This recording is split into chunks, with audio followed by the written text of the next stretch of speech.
Good evening, ladies and gentlemen. Welcome to the 11th Dharma Arts Debate and the final Dharma Arts Debate of the Spring 2019 semester. Thank you for being here. Now, a good number of you here this evening may have come to the dating debate that we had a couple of weeks ago. Now, needless to say, that debate was not exactly serious. That's an understatement. The debate we have tonight, on the other hand, is going to be a serious discussion, a regular Dharma debate on a substantive issue on which faithful Catholics can legitimately disagree. But that's not to say there's no overlap between the two debates. And so I would encourage the members of the House, that, particularly the female members, that there may be young, single, attractive men who get up to speak this evening. And if they do, I just say, try not to get slain when they're speaking. If we could retain some composure, and to the gents too, particularly perhaps those gentlemen of a more traditional bent. I know you have your pickup lines, and no doubt your Latin pickup lines. But unfortunately, the debate tonight is going to be celebrated in the vernacular.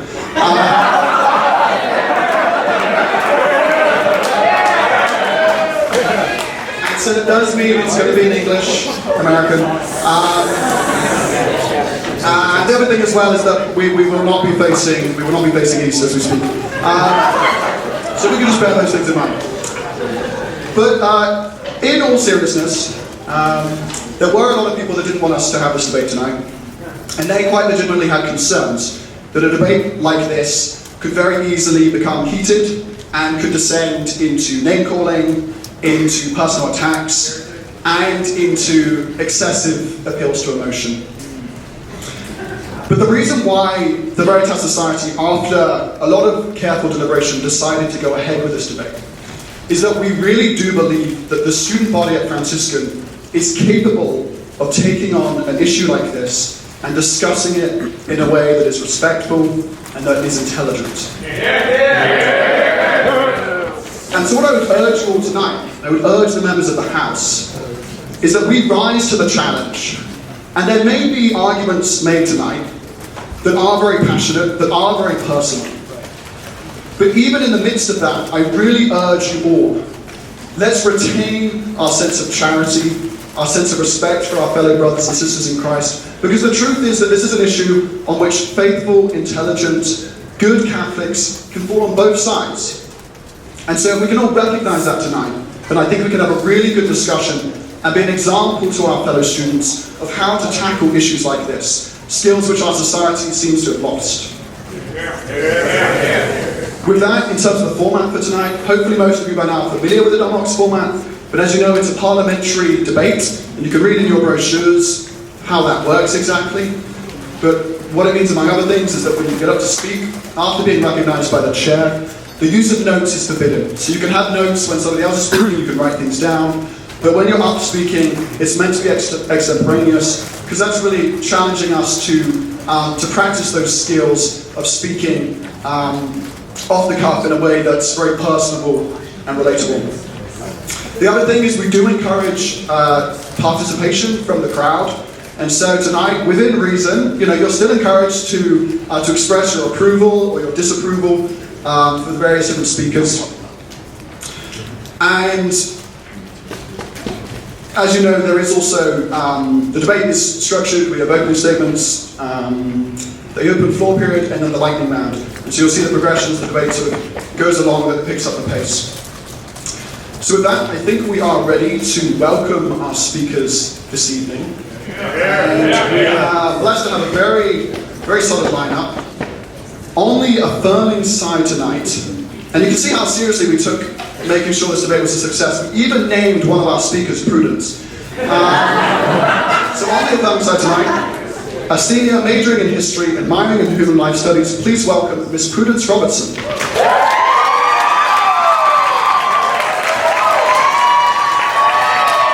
Also on the affirming side, a senior majoring in economics and theology and minoring in marketing, please welcome Mr. Connell Hughes. Also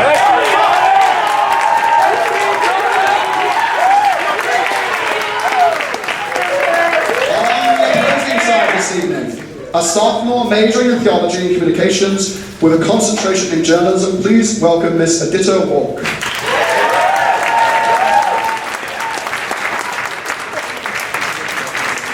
And finally, I invite you to give a very warm Franciscan welcome to our speaker all the way from Notre Dame, a junior majoring in philosophy and the program of liberal studies, not that kind of liberal, the program of liberal studies at the University of Notre Dame. Please welcome Mr. Zachary Hayman.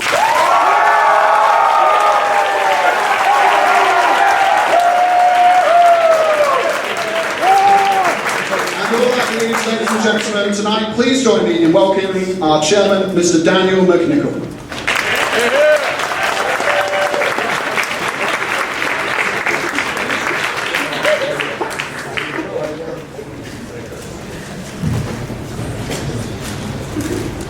Please stand for the prayer.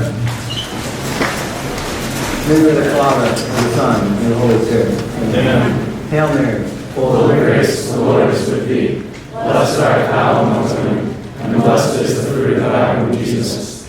Holy Mary, Mother of God, pray for us sinners, now and at the hour of our death. Amen. In the name of the Father, and the Son, and the Holy Spirit. Amen. Well, thank you, Mr. Harrell, for that excellent introduction. I just have a couple of very brief notes before we start the debate. First of all, just a couple things about the format. Last debate, we were obviously a bit more lax with the rules and things like that, but this is a serious debate. So with things such as dialogue, especially dialogue, it's not allowed except with explicit permission from the chair. So if you want to ask a follow-up question after you've been recognized for your first question, simply ask for a follow-up, and if I decide to give you a follow-up, you'll have a follow-up. The second thing is just reminding everybody, if you hear this bell ding, that means you have 1 minute remaining in your speaking time, 30 seconds for the lightning round. And the final thing I have to say is just sort of reiterating a point that Mr. Harrell made earlier, which is please keep your comments and stuff respectful. A lot of people were telling us that they thought this was just going to be some sort of, WWE style smackdown between charismatic and traditionalists, but we would like to, keep the roasts to a minimum. If you're going to roast, do so respectfully. Without further ado, I would like to welcome the first speaker from the affirming side, Ms. Robertson.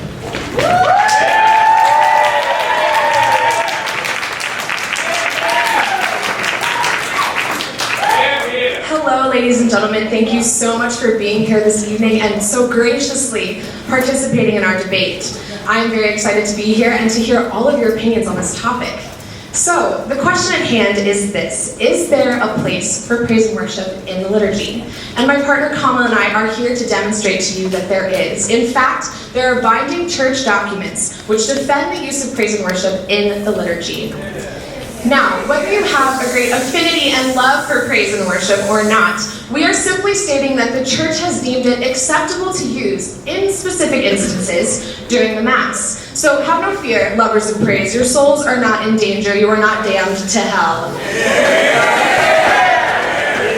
Now, we are not here to tell you that we are defending the most preferred or even the most elegant form of the Mass. We are simply here to say that there are many ways to implement music into the Mass, and that praise and worship is a very valid form. Yeah. This is what the church believes, and this is what Colin and I are very excited to demonstrate to you tonight. So let's get into it. Sacrosanctum Concilium is the ecclesially binding document of the church that was instituted to teach us the nature of the proper form of the liturgy. Now, this is a constitution instituted on the sacred liturgy, and it was promulgated by Pope Paul VI, who was recently canonized a saint. This puts this document at the top of the hierarchy of authoritative statements that the church can give us. Paragraph 116 says that while Gregorian chant is especially suited to the Mass, other forms of music are accepted as well. Now, this is good for the church, ladies and gentlemen, because our church, as we all know, is universal. The music of the Mass, it must speak to people of all different cultures and various diverse backgrounds. And the musical traditions of these people must be fostered and must be upheld.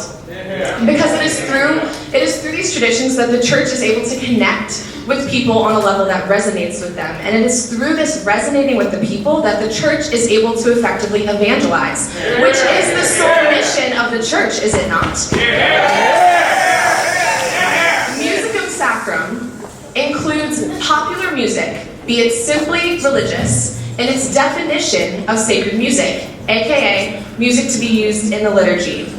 Going back to Sacrosanctum Concilium, it says that while instruments such as the pipe organ should be held in high esteem, there are also other instruments that can be used as well, as long as they are approved by local competent authority. And this brings me to a very important aspect of this debate, ladies and gentlemen, and it is this. Pope Paul VI writes in paragraph 22 of this document that the regulation of music within the liturgy is left solely to the interpretation of the Apostolic See and the authority of the local bishop serving in that community. So really, everything that we have to say in this matter, it doesn't really matter, because the bishop is the one who ultimately decides what is fitting for his community. Another thing about the bishops, paragraph 114, says that the bishop must be at pains to ensure that each and every member of his congregation is able to actively participate in the Mass. Let's think about what this means for a minute. It's emphasizing the importance of the right of each and every person to worship. And while pipe organ and Gregorian chant are beautiful, beautiful forms of music that are well accepted, high esteemed, and engaging in the Mass for many, it's not accessible to people who have never heard it before and aren't familiar with it.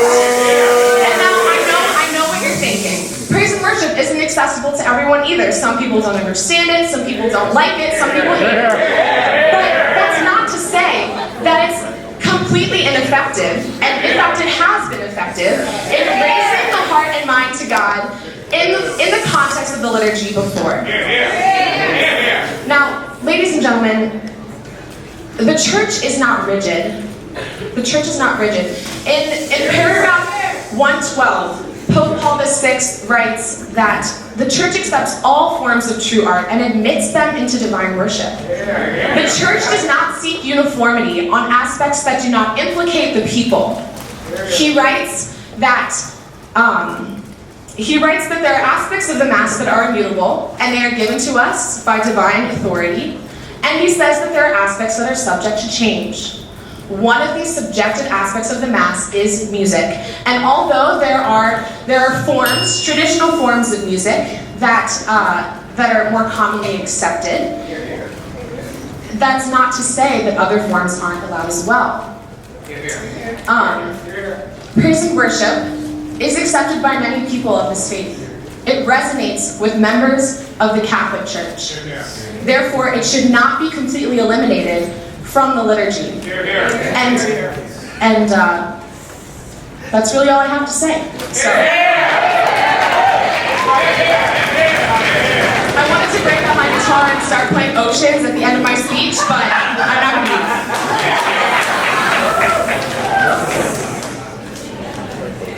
Thank you, Mrs. Robinson. I just like to remind everybody that applause in parliamentary debates is prohibited. Feel free to stop and say hear, hear, as you've been doing throughout the speeches. Now I'd like to welcome the first speaker from the opposing side, Ms. Volk.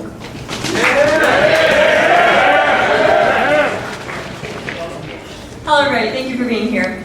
So, I agree with Ms. Robinson on most of her points, honestly. Yes, it is true. Praise and worship is fine. It is perfectly acceptable. The church has in no way condemned the use of praise and worship music in the liturgy. But is this the standard that we're holding ourselves to? That it's fine? That it's acceptable? This is the liturgy.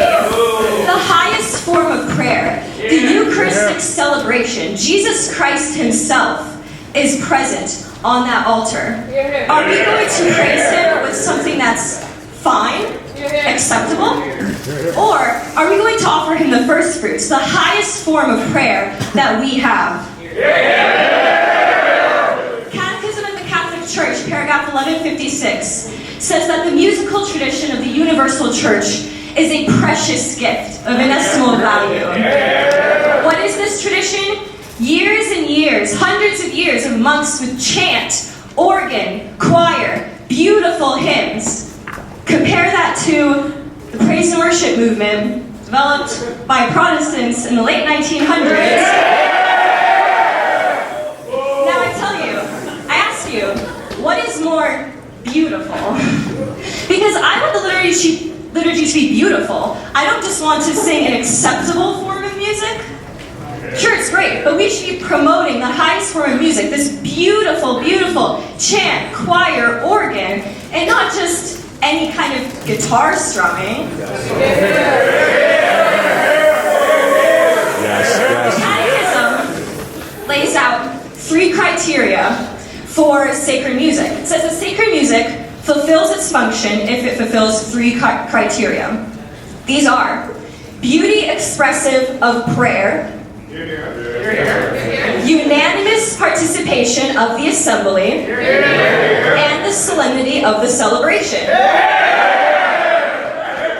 Let's take these one by one. Beauty expressive of prayer. Is praise and worship music as beautiful as, say, chant or hymn? I would argue not. Beauty is something transcendental. Beauty expressive of prayer, in specific, is what the Catechism tells us. So this music that we use in the liturgy, it shouldn't just be sensual. It shouldn't just sound nice, something that we can wave our arms a little to. It should be something that lifts us out of our emotions, above our senses, and to God. How many of you have been to a Latin from Extraordinary High Mass? Okay, and how many of you would say leaving that it just felt like a heavenly experience? That is an experience that you don't get with praise and worship music.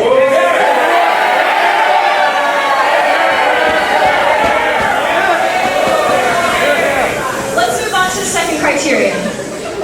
Unanimous participation of the assembly. So we're here, we're divided. We're like maybe half and half. So obviously this isn't unanimous, since we're pretty divided right here. We're divided between generations, we're divided between demographics. The church is supposed to be universal music. Praise and worship is not universal. My parents like praise and worship music, younger people like. We all have different views on it. In addition to that, the practical application of praise and worship often does not promote unanimous participation. For example, at the Masses here at Franciscan, for example, we have hymnals with lyrics to all the hymns, which are rarely used. Now, I personally don't have the lyrics memorized to every praise and worship song. So, at the majority of Masses here, I find myself unable to participate because I cannot sing because I don't know the lyrics to any of the songs being sung. This is not conducive to unanimous participation. Another problem is when people try to turn praise and worship more into a rock concert or a performance. So I say that praise and worship fails on that criterion. Let's look at the third criterion, the solemnity of the celebration. Solemnity, it's respectful, it's dignified, it's formal. Joseph Cardinal Ratzinger, in his Spirit of the Liturgy, says that there's a certain sobriety to sacred music. And I feel like that sobriety is present only in more traditional music, such as chant. So yes, praise and worship music is allowed in the liturgy. I don't think it's ideal. I don't think it's to be preferred. The motion is praise and worship has a place in the liturgy. Maybe it's allowed, but I don't think that there's a place for something inferior, because if we have this beautiful, rich tradition of amazing music, we should be giving the most beautiful music that we have, the highest form of worship that we have to God, not selling for something that's acceptable, that's technically allowed, but the highest form of worship. Thank you.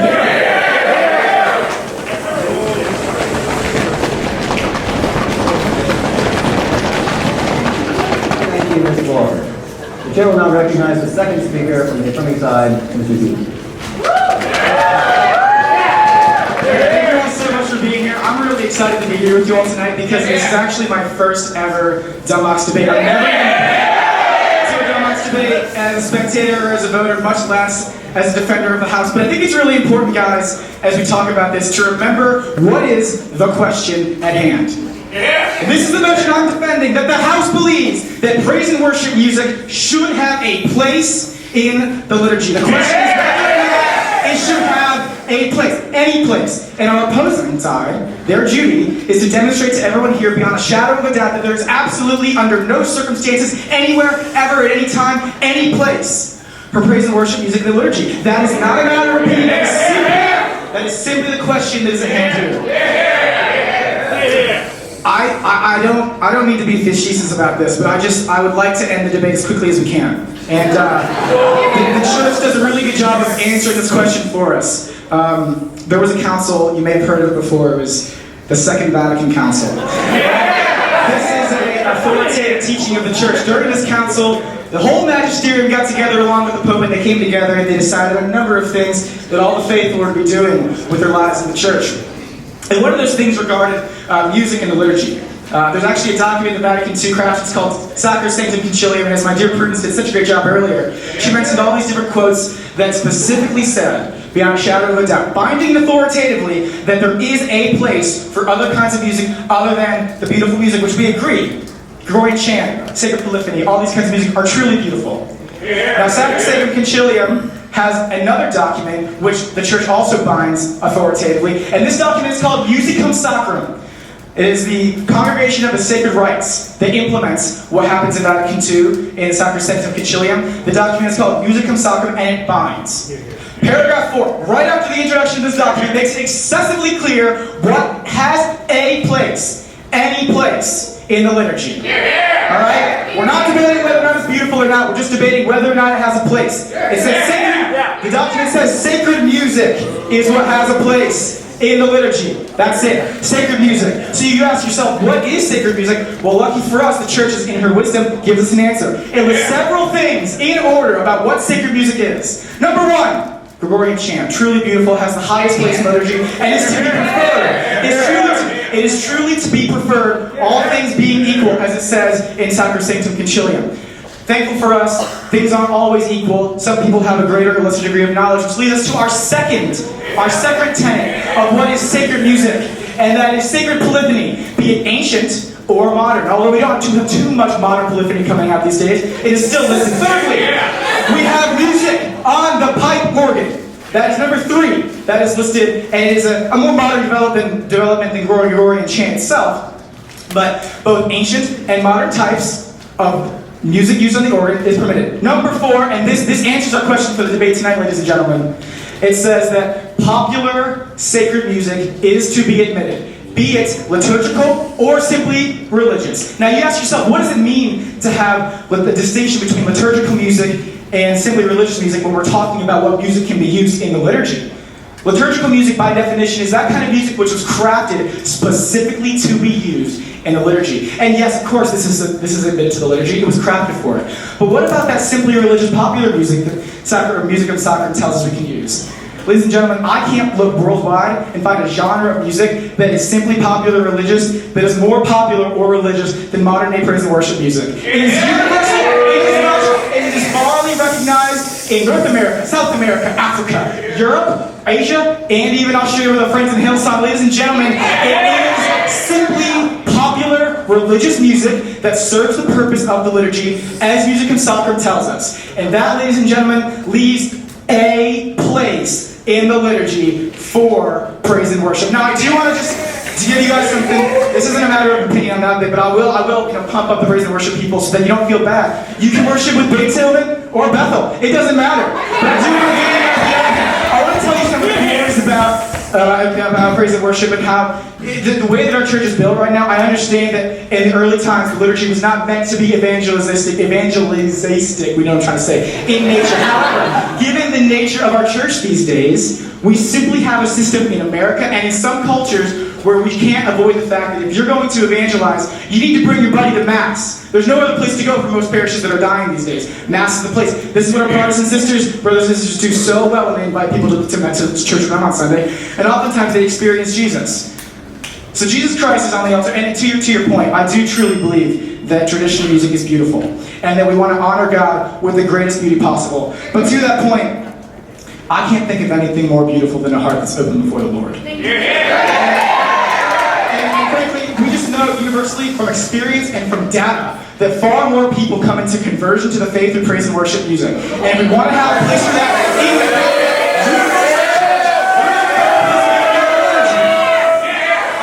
I want to bring it back down, though, before I hand the mic off, back to some church documents to hammer home the point. The church has already decided this. That's why all the bishops of the world allow it in their dioceses for the most part, except for a few. But for the most part, they allow it. Why? Because it has a place. And Sacrosanctum Concilium says, in paragraph 119, it says that there is some places in the world, some mission territory, where various customs and traditions may mean that their music is to be used in the liturgy for two reasons. One, so that the people who are turned off to the liturgy may have their minds changed. It says this in the document itself. Please conclude. And secondly, simply to elevate the soul to God, which praise and worship does in an incredible way. Thank you very much.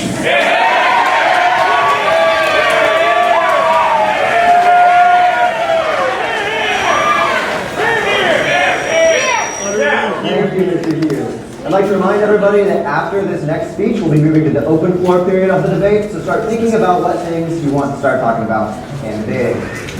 So I will recognize the second speaker from the opposing side, Mr. Humboldt.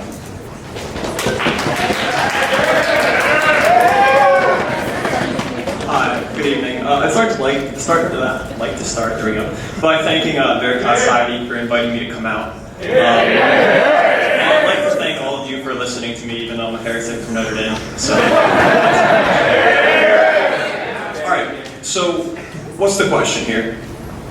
Praise and worship in the liturgy, and we've discussed a lot, talked about a lot of church documents, and we've given a lot of principles, right? It should be this, it should be that. These are the things that it lays out. And so the question is, does praise and worship fit the principles for sacred music? As both sides already have rightly put out, the church says the music for the liturgy is sacred music, right? So the question is, does praise and worship in fact fit that category of sacred music? Now, this isn't a subjective thing. Like, we don't just get to decide based on whether or not we like it, because the world isn't subjective. It's objective, and there's a reality of the situation, which is why it's very helpful that the church has laid out guidelines for us so we can evaluate. We can't just assume because, say, praise and worship music or Gregorian chant are about God that they count as sacred music, right? If the church tells us something, we know it's true, and if it fits the guidelines, we know it's true.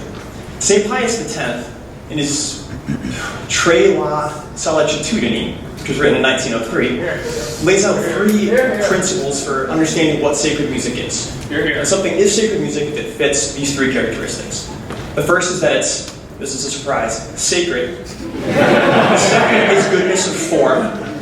And the third is universal, which we know in Greek is Catholic. So the question for us today then is, does praise and worship fit these 3 things? And if we're talking about Gregorian chant specifically, we would say, does Gregorian chant fit these 3 things? And luckily for us, the church has told us, in fact, Gregorian chant, polyphony, and the like does. So let's turn to praise and worship. Goodness of form is concerned with the musical character, and I'm not a musicologist by any sense, so I'm not going to go into that. But I want to talk about the sacred and about the Catholic, or the universal, because I think those are all things we can understand. So, sacred, what does it mean?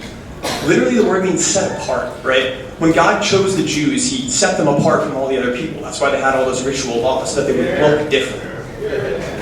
There's another word which has gained a more popular usage, which is profane.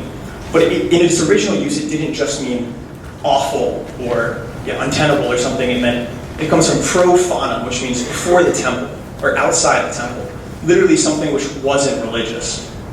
So if we want to draw a distinction between the sacred and the profane, then between the set apart and the outside of the temple, the question is, where does praise and worship fall? Musically. So where does praise and worship music originally? A Protestant movement in the 1960s. Music that was derived from, in a large part, rock and roll in the 60s and 70s. Now, I'm not saying there's anything wrong with the Protestants. Necessarily. And I'm not saying there's anything necessarily wrong with rock and roll. But what I'm saying is, these types of music are profane. They're originally secular, and just because you give religious lyrics to it doesn't change the fact that musically speaking it's profane. And again, I just mean outside the temple. I don't mean foreign, I don't mean anything. Now let's look at the sacred music that the church has told us definitively fits the three standards. Gregorian chant. It exists solely for the sake of liturgy and prayer. Gregorian chant is only used in the liturgy. It's only used to pray, and it's only ever been used for that. It comes out of the tradition of the Jewish temple. It's sacred to its core. We see no ambiguity in Gregorian chant, in true sacred music. Unfortunately, in praise and worship, we see a whole lot. That's one. I'm passing over goodness of form. The third is Catholic. Sorry, universal Catholic. Greek, right? So then the question is praise and worship Catholic in this sense, little c, universal? And as we discussed before, yeah, we see it on all the continents. It's totally true. But universal doesn't mean on all the continents. Uni's one. It's everyone turning together, right? Verse turn, it doesn't matter. Universal is all becoming one. And we have such a divide here in this room between generations, like was mentioned. Not everyone likes praise and worship, and it isn't subjective. Right? I know. But the church isn't just the church of today. It's the church of always. There's a communion of saints. And the saints didn't even have the opportunity to like praise and worship. It can never extend to them. We've always had chant since the beginning. Chant, which the church tells us is in fact sacred music, is universal. If we evaluate what universal means in light of what we know is sacred music, we see it's something that started at the beginning, comes all the way through to today. And if you don't like chant, okay, there's subjective experience, but there's also submitting yourself to what the church has laid down. On the other hand, praise and worship can't claim that universality, and nor can it claim the sacredness. Because of these things, it can't be sacred music, and as such, there's no place in the liturgy.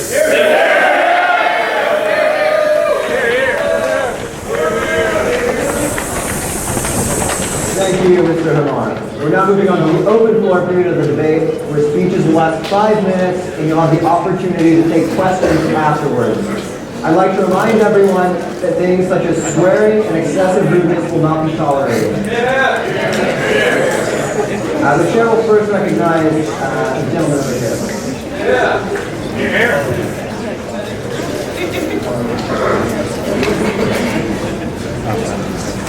Thank you very much, Mr. Chairman. First off, I just wanted to say that I wasn't here for the last Dumbox debate, but I got to watch it on YouTube. I was severely disappointed in all of you. All right, so first off, I'm on the opposing side. Now here's why I believe that that praise and worship doesn't really have a place in the Mass. I believe that praise and worship has a place in worship in general and adoration, but not really in the Mass. I mean, here, in my opinion, praise and worship is more the, how should I put it, the I'm comfortable music.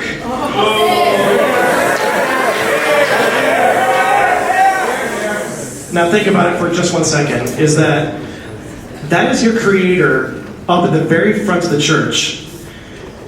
We're supposed to be on our knees, falling before Him, okay? And I saw this little smile there. That laugh, I'm sorry. Anyhow, when you go to... How do I phrase this? When you go to kings or queens or anyone of royalty, do you go up to them with a little string guitar and be like, oh, I love you so much? No, I don't think that's what we do at all. No, we're very reverent with them. You know, like, look at how people greet the Pope. They usually greet him by grabbing his hand and kissing on the ring. It's out of reverence and respect. Here's the thing. Praise and worship music,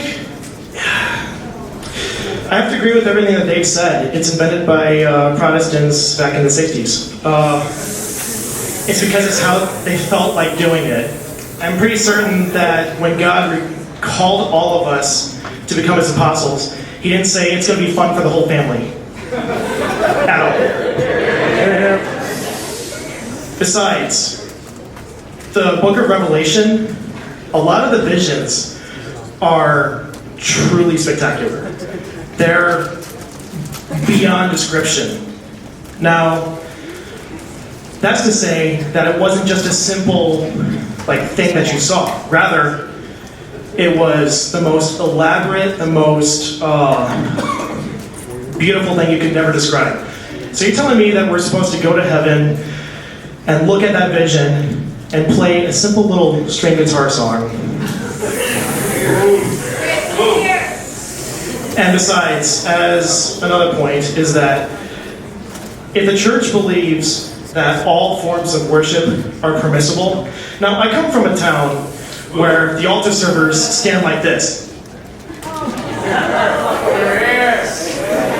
So if all forms of worship are permissible, you're telling me that that is permissible. Now, I'm not as intellectual as folks on each of these sides where they have church arguments to back themselves up. I'm just saying, from a purely logical point, that I don't think any of us are going to walk up to Jesus and say, "Gimme." I don't think we're going to say, "Give me your love, give me your grace." Rather, I think what we're actually doing is falling on our knees, face to the ground. Even at the final judgment, that's what everyone that sees the vision of heaven, that's what they're all going to do. And so, thank you, Mr. Chairman. As a final note, completely final note, I got to visit England, specifically Oxford last year. And I got to attend an Anglican service, and let me tell you, the music there was absolutely lifting you up to heaven.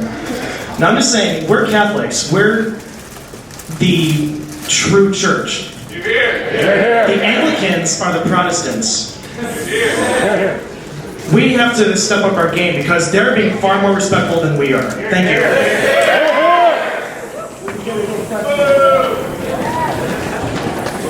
I guess not. Alright, the chair will now recognize the gentleman in the back of the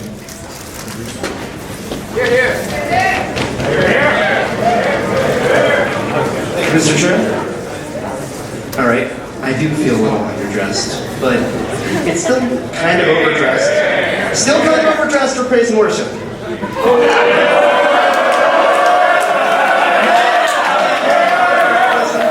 I've led many a praise and worship night, some with Miss Robertson, wearing my jeans, black t-shirt, cow cross hanging out here, got the rosary hanging out of my pocket.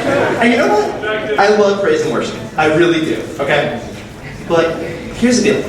That's not the question. We've kind of been debating, does it have a place in the liturgy?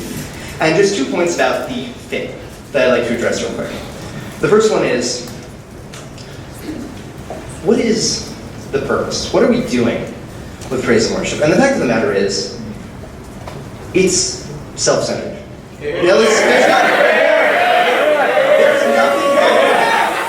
There's nothing wrong with self-centered prayer. It's prayer between us and God, okay? Which is many forms of prayer. When you go to the court and you're in adoration, that's you and God, okay? But in the Mass, which, yes, there are other liturgies other than the Mass, but in this context, your little white papers do say liturgy we're referring to the Mass. So in the Mass, it's us, the congregation, us, and God. Because the word communion means, and correct me if I'm wrong, together. We are all together, funneling through the priest in the sacrifice of the Mass. On the second count, worship. Okay. We worship Mary. According to Protestants, not as we Catholics define worship. Because what is the worship in praise and worship? We've already said praise and worship comes from the Protestants. And to them, worship is prayer. It's pretty much just petitioning. It is. But to us, worship is sacrifice. And so, does a form of worship that's not the form of worship for the Mass belong in the Mass. Again, there's nothing wrong with that. But the Mass is a sacrifice. And so music that's directed at that, music that's oriented toward that goal, and again, just like a word for our Protestant brothers and sisters here in their defense, it's not actually about the Protestants, because the fact of the matter is some of our greatest hymns do come from the Protestants. Yeah, they're great. But the church has embraced that because it fit with our form of worship. I mean, no matter where you go in the world, I mean, Mr. Hughes mentioned some popular hymns. I mean, come on. Yeah, Oceans is pretty popular, but Amazing Grace is still really popular after a really long time. I don't think I can disagree with that. So, yeah, I guess that's basically it. Those are my 2 points. Thanks for your time. Would you like to take a question? Absolutely. I'll recognize the gentleman. How's it going, Chris? Is this for you or is this final speech? This is for questions. You may ask a question. Does anyone have any questions? Going once, going twice, and Chris? Yeah, the speaker is next. You may take a seat. No, he is not recognized. Do we have any speakers who are affirming the motion tonight? Any speakers affirming the motion? Chair will recognize Mr. Wisdom.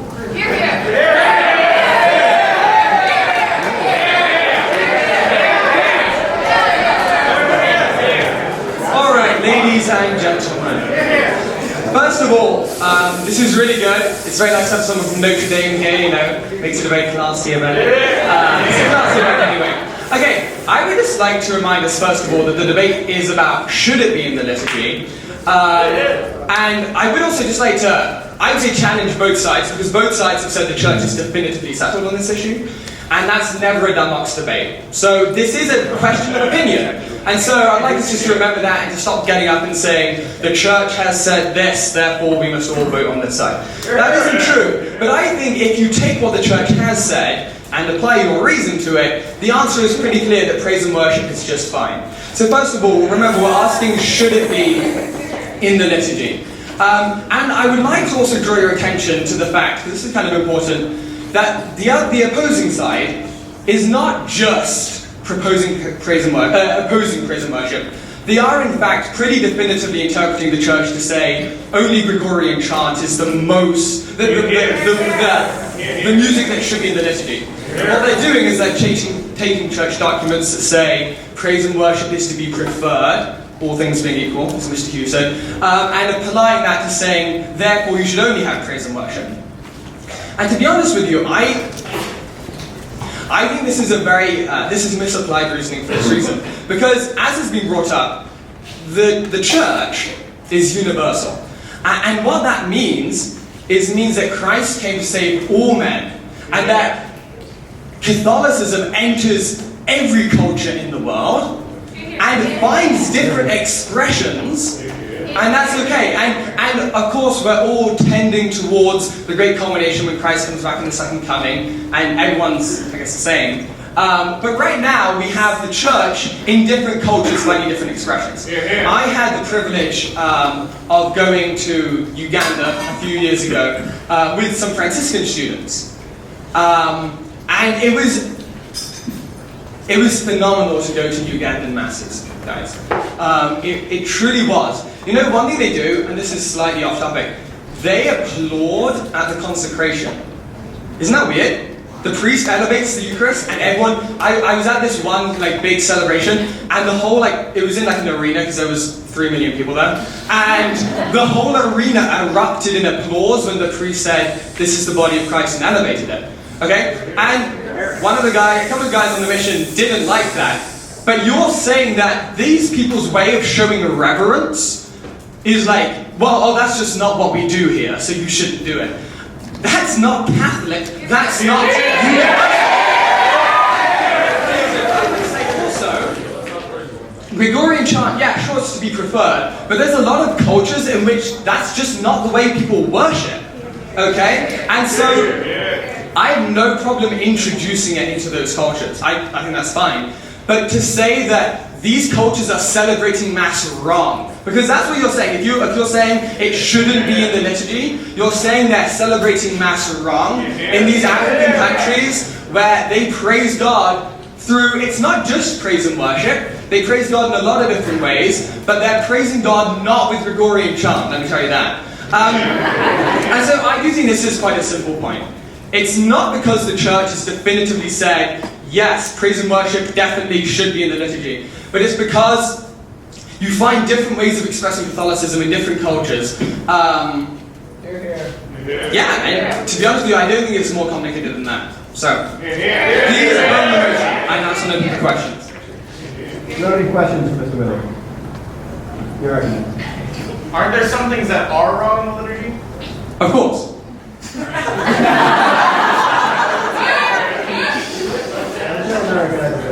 That question could not possibly be followed by anything except my question, which would be, in which case, what are those wrong things? Why is praise and worship not one of them according to Charlie's liturgy?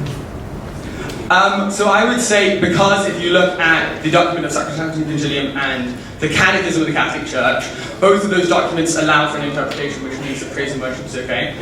What are some things that shouldn't be done in the liturgy? When my sister was in Spain, she saw a priest, after the consecration, just before the distribution of communion, pour some wine into the chalice because they didn't have enough of the precious blood. You shouldn't do that. Any other questions? We'll recognize one more question. We'll recognize the gentleman in the back of there. Mr. Willie, in your saying that the having different cultures having different elements in the Mass that are not, so to say, traditional elements, but you would be okay with introducing Gregorian chant.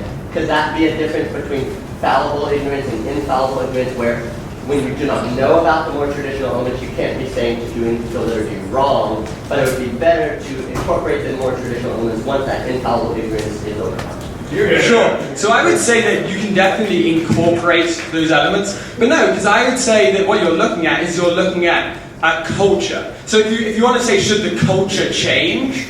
I'm not sure I agree with that point. But yeah, you can introduce Gregorian chant into the liturgy, but that doesn't mean it should exclude other forms of worship. And you know, because like, I thought the point that said that universal is because, you know, the saints couldn't do praise and worship, but they could do Gregorian chant. Well, that's not true. I mean, there was a Gregorian chant from the time of Pope St. Gregory the Great. So there was another Gregorian chant.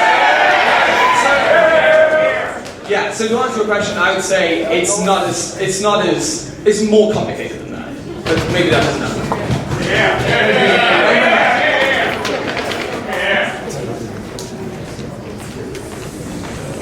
The chair will now recognize Mr. Denley.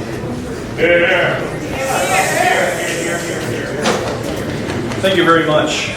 I hope my speech, I'll be a good speaker this time. I really hope it goes well. And, you know, that the angel armies will appreciate it as well. It would be very nice. So, as the debate's been framed, this house believes that praise and worship music should have a place in the liturgy. It's been framed as though we have to say that praise and worship music has already been universally accepted, has been universally approved, and now it's our job to try and tell you why it shouldn't be in the liturgy. It kind of takes a myopic view of history in the sense that this has been around maybe 60 years, whereas the church has been around for 2,000.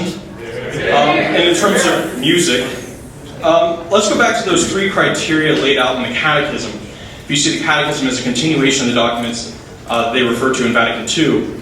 And it lays out, before it starts its exposition of what consists of sacred music, it starts by saying the wealth of the church in music is of inestimable value. That it is something that has been growing throughout the church for many ages. Now we are the inheritors of this great and deep tradition. Okay. Let's look at the origins of praise and worship music. Okay, so it started you had 1960s and the whole hippie movement. And in Southern California, with the advent of rock and roll and everything else, there were certain Protestant pastors in Southern California who wanted to take this whole hippie movement and add Jesus to it. So you have the Jesus movement of the 1960s, which you have that kind of folk music. It got associated with guitars and added to, you had Jesus music. Then you had the kind of popularization of the music in 80s and 90s and up into the 2000s. And in that way, you had pop music and rock and roll and all these things. Well, birthing out of this Jesus movement comes this, you could call it what we call Christian rock music, Christian praise music, everything like that. Which today is a multi-million-dollar business. And even within the Protestant community, this is very deeply divided. It's very divisive because you have people within the Protestant community who say, look, we've got all these great hymnals, going back to Martin Luther and even before, that are just wonderful and they're beautiful. Why don't we use these? And then on the other side, you have Protestants who say, well, look, we need to fill seats. You know, people don't like all these hymns. Right? Okay. So with that background, we have the church trying to take this new Christian music thing that's coming about, and also you have the masses of people leaving the church, not coming to Mass, and the church says, why don't we utilize this tool to get young people to come back? A fine enterprise. But as it states, this house believes that praise and worship music should have a place in the liturgy. There's no debate. It should have a place in the church, but not in our liturgy. And it's a simple distinction between devotional music and liturgical. Liturgical is meant to elevate, well, it's according to the 3 criteria. It's supposed to be beauty expressive of prayer. It's supposed to promote the unanimous participation of the congregation. And then finally, it's supposed to be solemn. So that praise and worship music should have a place in the church. Fine. Devotionally, FOPS, praise and worship on Tuesday nights, totally fine. There's no problem with that. When you try and incorporate that into the sacrifice of Calvary, people get divided. Just as they're divided in the Protestant church, they're utterly divided in the Catholic church. It's almost as like you enter into a Mass and it's like totally praise and worship music. It's almost like you have a divided congregation at that point. You have those who are like into it, and you have those who are not. Whereas on the traditional side, it's like this is the inheritance of all Catholics. This is something we've inherited throughout all of history. You can't be divided. You want to have unanimous consent? You want to have unanimous participation? Why not look at the 2,000 instead of the 50? And as to the point, framing this debate, should it have a place in the liturgy, the affirming side is going to have to convince us that it really is solemn, it really is unanimous, everyone's united on it.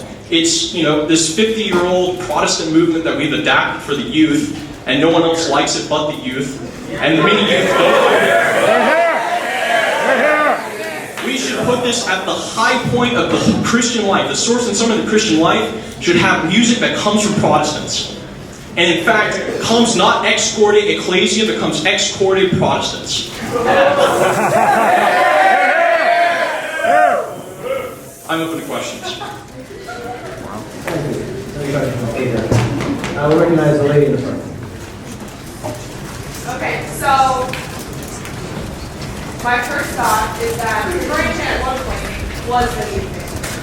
My second point, my question, is that even if Protestants made praise and worship, which no one has actually really defined yet, but praise and worship popular, then we as Catholics, we are always making redeemed things. So why are you saying Catholics can't, and they have redeemed praise and worship? Absolutely. Devotionally, not liturgically. Here, here, here. Do you have any more questions for the speaker?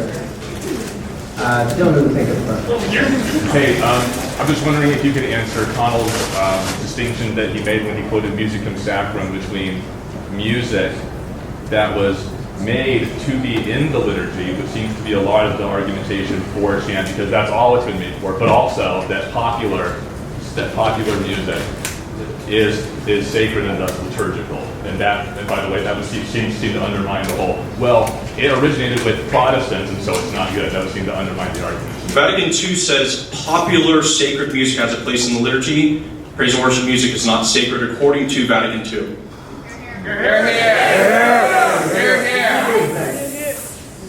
We're now open to new speakers. I'd like to point out, though, just there's a few questions on this. All the food and drink at the back is completely free of charge. You don't have to worry about that. So feel free to grab the water. Feedback for the last. What is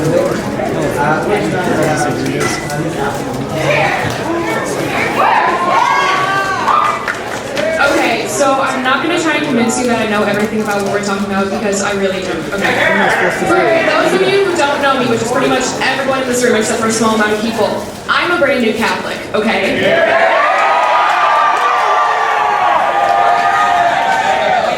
I know it's exciting. Okay. So I came into the church just last Easter. So this is going to be 1 year, okay?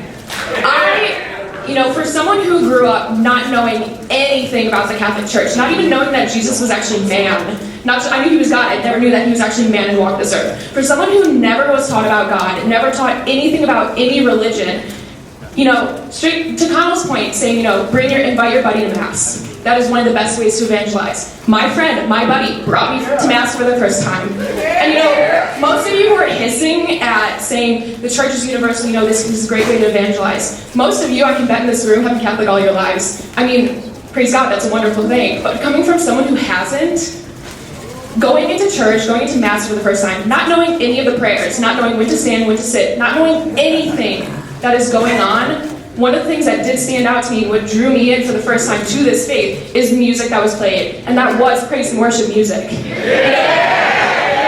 guys are debating, but praise and worship music does have a place in the liturgy. And I'm a living example of that. It can be used to evangelize. So, I'm not saying I prefer praise and worship music in the liturgy, but it does have its place, and that place is to evangelize. And it does. And it's pretty much all I have to say.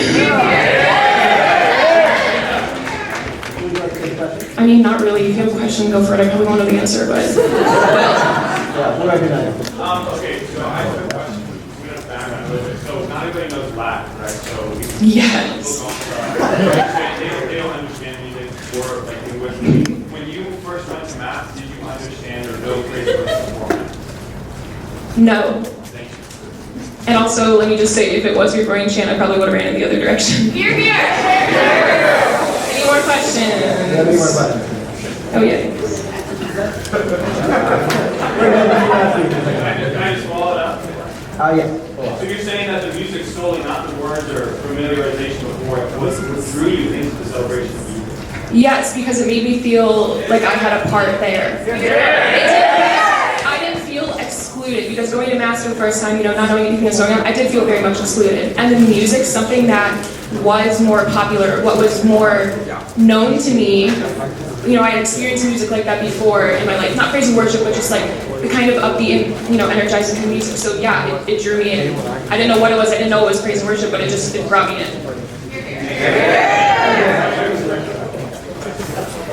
No, we're not taking any more questions. Recognize the lady at the front.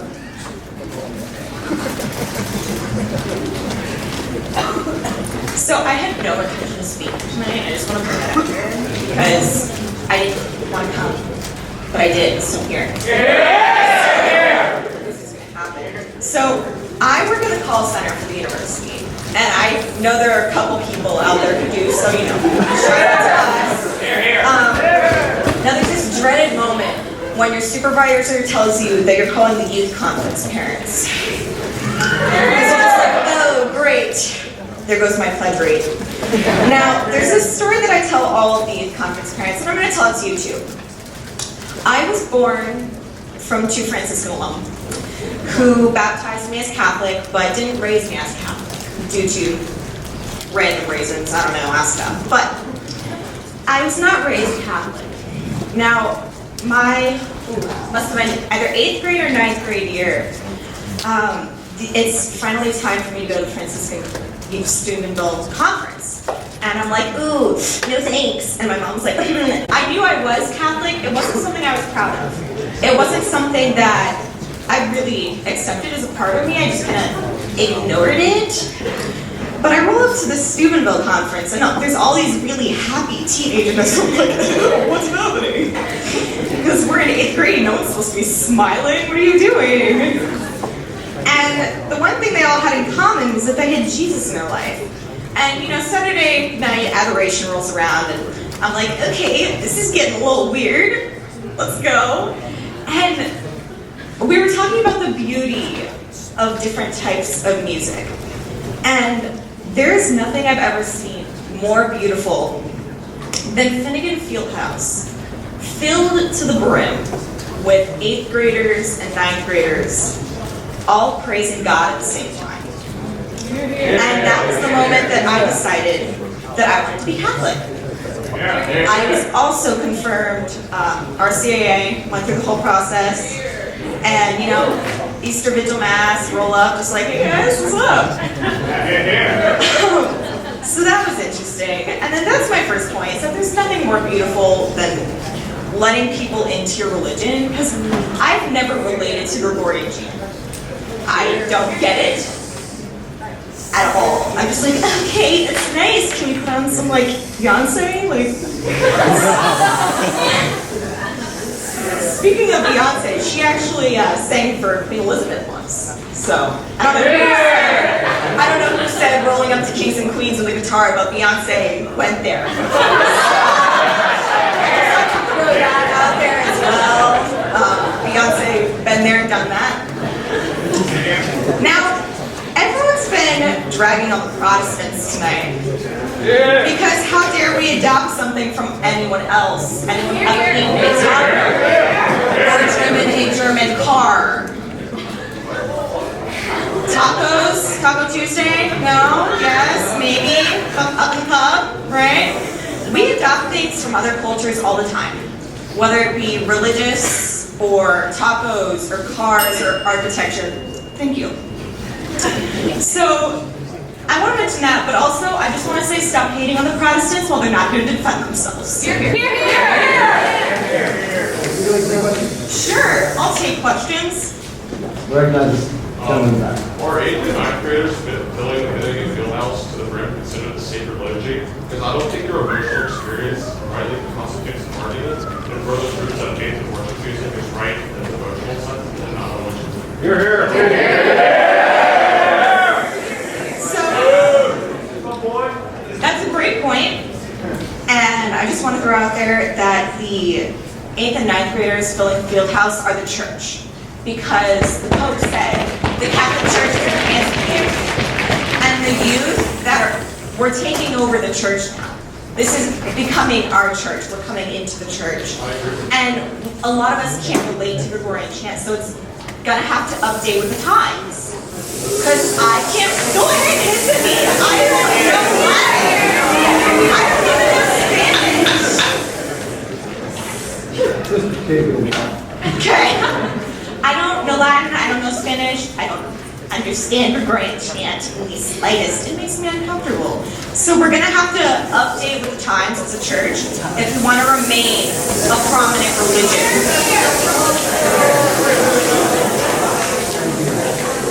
Would you like to take any more questions? She seems nice.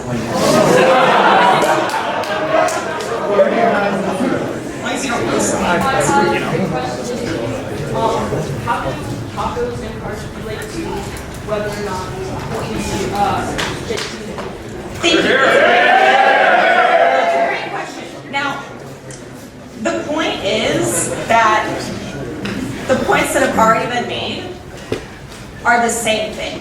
People are saying, how dare we take something from the Protestants? Like, it came from another religion. That's bad. We should yeet away from that. You know, we accept other things, like tacos, okay? Personally, I love the 2 a.m. Taco Bell run. Here we go. College students, we get it. Cars, we get it.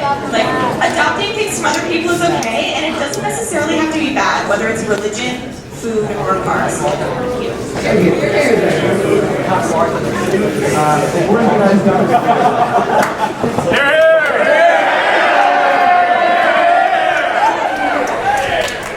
Thank you, Mr. Chairman. Thank you guys all for coming. I think this is a really, really, really important debate. There's a lot of difficult matters to try to think through. I think both the presenters have done a great job bringing up some excellent points. A couple things I want to say is, first of all, I think that the motion itself can be understood in multiple ways. You know, I guess I'd say that. I'm a philosopher. There's multiple ways to understand it. Okay? We're going to come back to that in a second. There's a couple other points that I wanted to make. First of all is that sacred music, when we're understanding what is it that counts as sacred, right? Sacred music is something that exists in other religions too. right? So if you go to Asia somewhere and you hear somebody chanting at a certain way, you'd be like, are they just sort of just singing because it's fun? Right? It sort of sounds religious. That's the point. It sounds sacred. It sounds set apart. So Gregorian chant doesn't matter that it's Gregorian. The point is it's chant. Right? So why is it that chant is somehow sacred? Why is it that even for other religions? Because other religions are trying to communicate, you might say, pray, right, to God, right? And there is a certain correctness of form, right, when you're doing that. So when you are chanting, something's happening to you so that you can pray better. And here's the second point, right, is that if you were to turn on the radio and you were to turn on, and it was to be praise and worship, unless you didn't even know the language, so you're a foreigner and it's in English, right, and you flip the radio to the next station, and it sounds exactly the same musically, right? That's what it means by the music, right? The musicality is not sacred. The words might be sacred. They might be used for sacred purposes by sacred people, right? But that's not the point. The point is the form of the music. Right? So I have not yet said anything whether I'm for or against this notion. All I'm doing is pointing out a couple things that I think we need to bear in mind. Okay? So whether or not praise and worship music is sacred, to me, seems to be settled. Right? Because if you were to hear that randomly, you really shouldn't think that's religious music. Right? How many pop songs can you just switch the words and it would be a praise song? How many times has that actually been done? Right? You can't transform chant into just sort of a fun thing. Right? So correctness of form, which was passed over, is really important. Here's an example. So the way the Agnus Dei is sung, right, in a let's say a traditional Latin mass, right, is sung in a very different way than I've heard several times in the Finnegan Fieldhouse. And if it's sung like this, to me, it doesn't seem like it's the appropriate form. Agnus Dei. That's like almost sensual. Like, why is it sensual?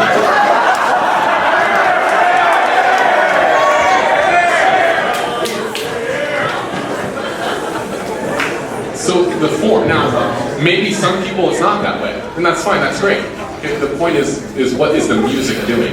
Right? So that's our question. But here's another point. We're talking about liturgy.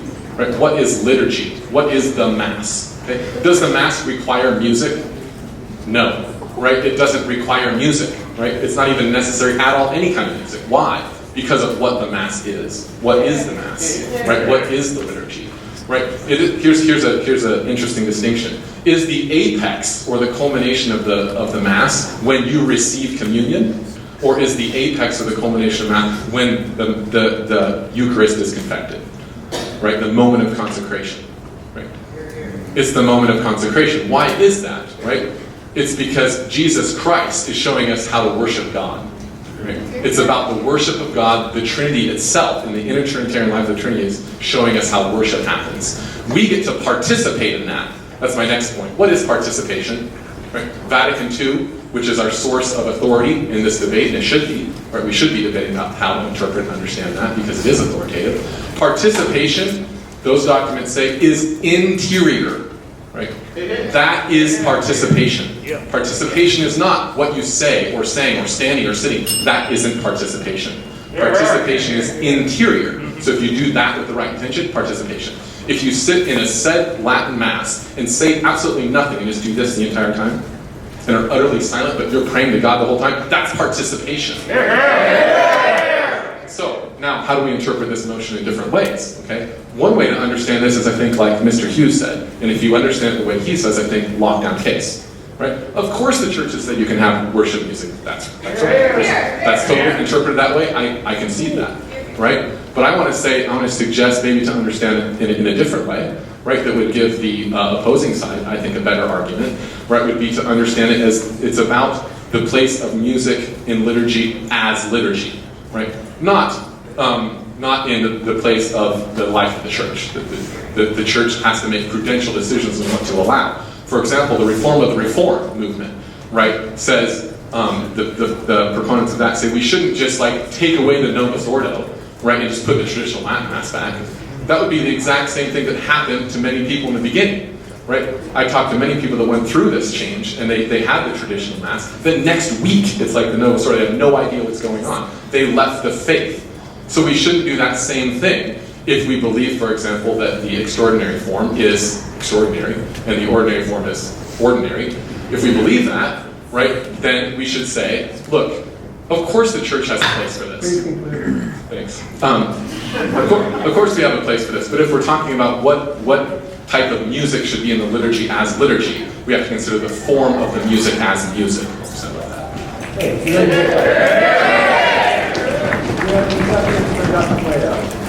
I work as a gentleman in the blue. Okay, so I thought that Please stand to be recognized.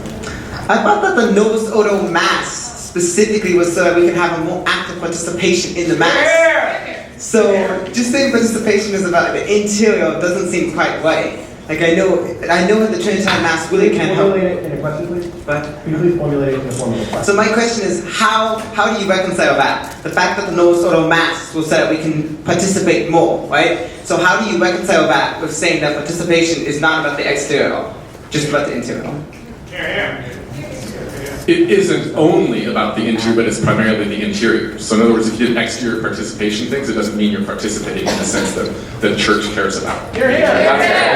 Right. So well, why did we have a Novus Ordo? If that's your question, right? That's a huge can of worms. Why do we have a Novus Ordo? And for one, the Novus Ordo is separable, right, from the documents of Vatican II. These things are not necessarily bound together.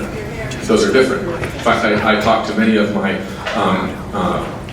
professors and people that taught me that were good Catholics, and some of them actually no longer good Catholics, not even Catholic. I said, would the question, right, of Catholicism, like would you have left the faith, for example, if there wasn't a new Mass introduced? And many of them said, no, I wouldn't have, right? And so the controversies that they have with respect to the Vatican II documents, right, are really about the Novus Ordo and how it was implemented. How it's implemented is another issue, right? Because the Novus Ordo is a Latin Mass, right? It is in Latin. Okay. Do you have any more questions for Dr. Plato? I'll recognize Ms. Kernan. Thank you. Are you affirming or opposing the motion? Depends on what you mean by the motion. If you mean, should the church ban praise and worship music right now? Of course not. Okay? If that's what you mean, that's obvious to me, right? But if you're talking about what place does it have in the norms, right, or the nature of the liturgy as liturgy, I think that could be argued in that doesn't have a place in the norms or the liturgy as liturgy, the nature of the liturgy. And that is separable, right, from whether the church should allow people who do praise and worship to have it in the liturgy. The church doesn't want to pull the rug out from underneath people's feet, right, who really are sincere in worshiping God. But the question of the nature of the liturgy as liturgy is, you might say, a theoretical question, but might not be of interest to people who are invested, right, in this emotionally. That's fine, right? But if we're talking about it, we have to be able to, the nature of something, to abstract from what we feel about it, which is very difficult. We can take one more question for Dr. Plato. We'll limit it to 1 minute. We recognize Mr. Feynman. Thank you. So you're good. My question then, because we're at a cultural aspect, point where, if we flip like that, that would be really bad. But what do you suggest, because there seems to be this dichotomy between the ideal and the form, but then there's all these people that wouldn't understand that, like in, Danielle's case, right? She wouldn't get that, and it would almost be like turn off. So how do you approach, reconciling that? That's a really big question, I think, about religious education and the enculturation of the Catholic religion. And when I think, I'm a trained musician, and many people in our culture, they don't understand music as music. So if I make a statement like Metallica is inferior to Mozart, right, people get offended. And from a musical standpoint, there's no argument whatsoever, right? Now, if I talk about who's got a greater influence on pop culture, right, it's obvious who's superior, right? Metallica, okay? But, so what I'm saying is the culture of musical education, right, appreciating art as art, right, and the forms that are in it, take time and effort, right? And it's like you have to develop a taste, whether it's coffee, cigars, wine, music, really music as music, it takes a while to develop a taste. And I understand the foreignness of the Latin Mass, or even if you go to an Eastern Catholic Mass, it feels like, wow, I'm in a different country, right? Well, you pretty much are usually. Yeah, that addressed the question. Yes, thank you. Thank you, Dr. Plato. I can answer that. organized with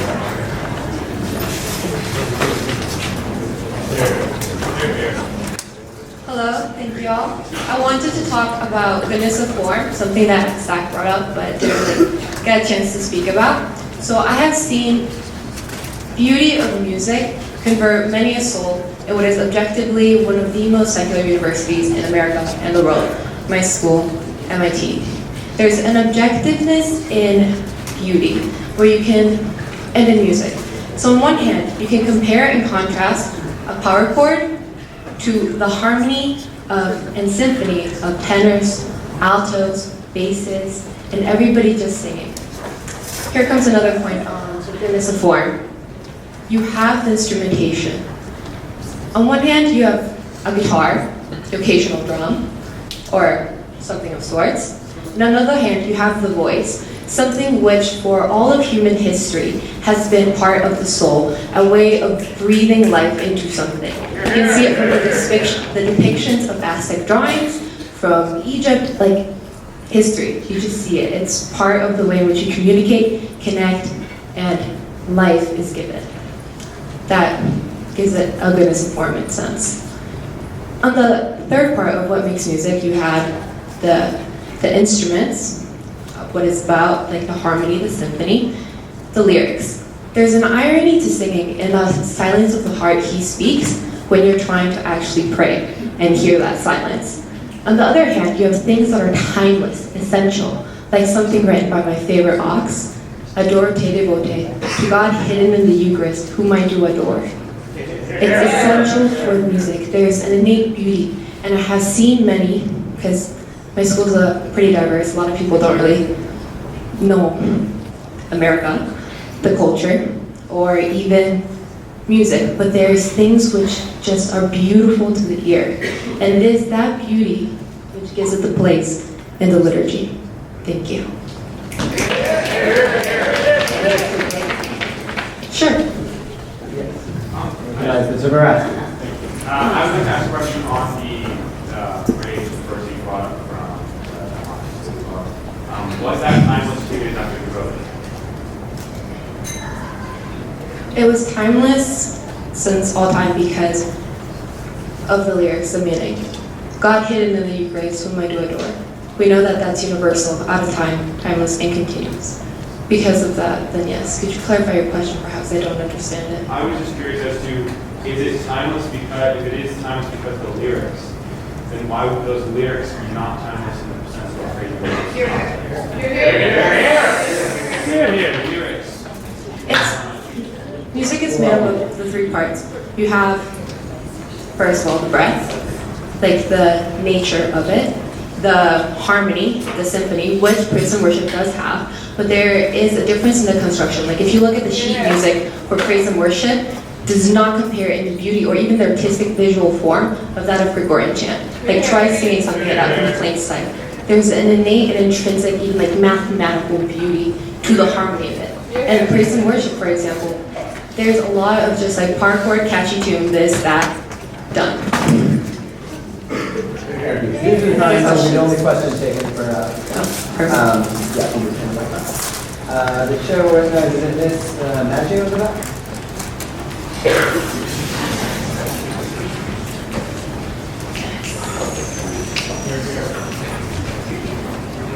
So first of all, I would just like to genuinely remind everyone why we're here tonight. And I don't think it's something we've consciously thought about. But we're here because we're all deeply concerned and we deeply care about giving God the praise that He deserves. In the way that He deserves. Okay, that's first point. Second point, I think we need to look at what liturgy is.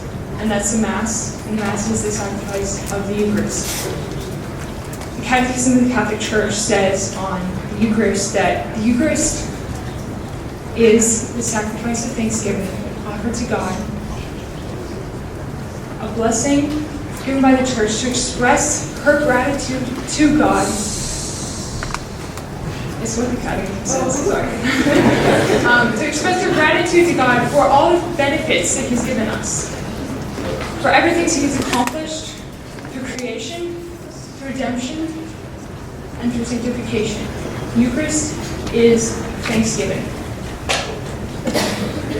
So, what I want to say here is that music adds to the Mass in that it should bring us to greater Thanksgiving. It should move our minds and our hearts to give Christ the Thanksgiving that he deserves, that the Eucharist is meant to give him. I want to propose that it's going to be different in different cultures, and it's going to be different in different situations.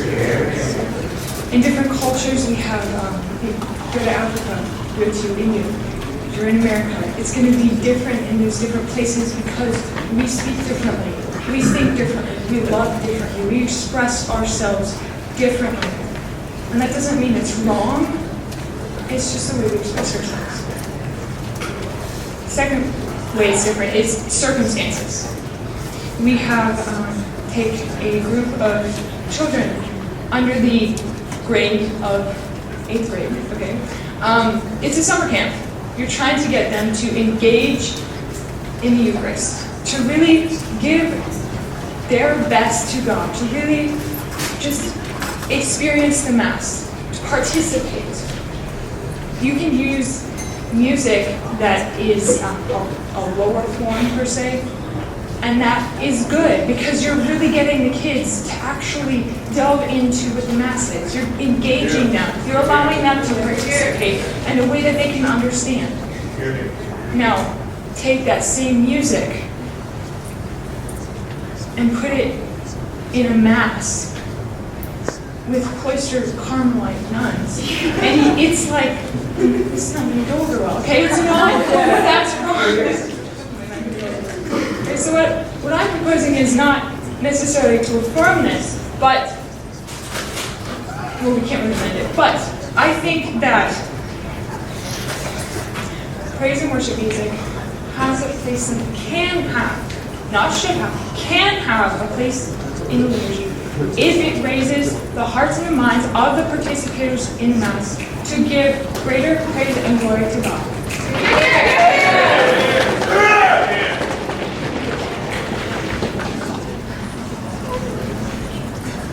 Is there any questions? We'll take one question, please.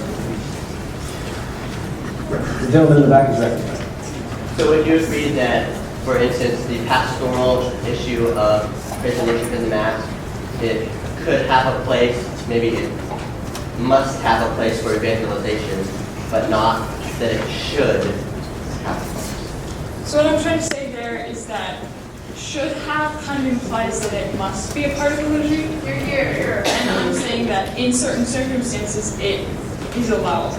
Like you can have Gregorian chant, or you can have just hymns. You don't have to have Gregorian chant, or you don't have to have hymns. Thank you. We'll be taking one more speech for the open floor period of the day before we move on to the lightning round, where you will have 2 minutes to speak. I'll take the bell at 30 seconds, and there'll be no questions following it.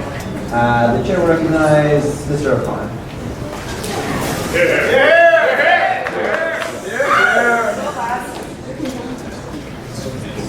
Mr. Chairman, thank you. People of the slightly smaller chairs, thank you. Resplendent members of Parliament, I thank each and every one of you for being here. A preface, my 2 favorite music styles are classical and jazz, so I get where this side is coming from. I do appreciate the mathematical forms of music, etc. I'd like to bring up 3, maybe three important points that I think have been kind of alluded to but never really got to. Number 1, if we want to get into semantics and we want to get into philosophy, the words praise and worship, the Mass should be the highest form of praise and worship. Praise and worship is a term that has been thrown around, and I believe that the main gist of the against side's argument is the pooling together of all Christian or termed music that's popular these days, etc., into praise and worship. I think that a primary distinction needs to be made that the words praise and worship dictate that pool of, as some people said, guitar, stringing, etc., should be sifted down to what is actually praise and worship by the Catholic definition. And that's very fair. However, there are a large number of this pool that fit the Catholic Church's teaching on what praise and worship is.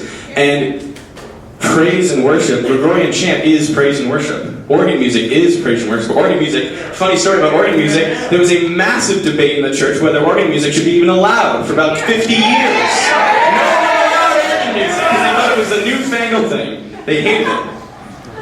Now, a large symptom, I think, of what's going on here is what I'd like to get to point two. That I think that a big problem is just that there are different, that there are the individual, insofar as is a member of the Catholic Church, the Universal Church, will have preferences. These preferences can come out in various ways, whether musical or otherwise. Now, that isn't to say that there is not an intrinsic beauty to organ music. There is to Gregorian chant. It's gorgeous, and I think as everyone on this side agrees. However, I think that even from the opening remarks, it was clear which side has already won the debate regarding church documents from the get-go. I think that a problem that we are facing is rather a problem of heart rather than a problem of preference. I believe that there have been many people who were definitively hurt by Vatican II, definitively hurt by different changes in the church, and I think that that comes out in various ways. I think that there is serious... I think that this is a great thing, that we are all gathered here. That we are all talking about this. Because far too many times I've heard people make fun of trads or people make fun of charismatics. And I think the root of the problem is division. The division within the church, as many people have talked about Protestants, they're different than us, they're not in the church, but what caused that is this division. And I would just like to affirm both sides for the fact that they are willing to get up and voice their feelings, voice their preferences, to voice their stories in both sides. And I think that both sides should make a resolution to acknowledge the other, but then to continue to voice their opinion. I think that it is very important that all of us are here, voicing where we stand, taking our interpretations of the church, and that we come together through this. We do not let division come through this, but we establish ourselves within the church. We are Catholics, and we unite over our love of the church, as I think everyone here established. Thank you. Thank you, Mr. O'Connor. We can take more questions. Are there any questions?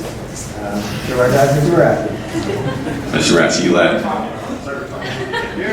You made a point that brought a very interesting question to my mind. You said that organ music and Gregorian chant, by the Catholic definition, are praise and worship. And if that definition stands, then would you say that the question is no longer, or the question is proven? That if organ music and chant music are praise and worship, then there is no debate, because they're already part of the Mass. And yes, that's my question. I think that's absolutely right. Thank you, Mr. O'Connor. We're now in the lightning round period, so speakers again have 2 minutes, something about 30 seconds.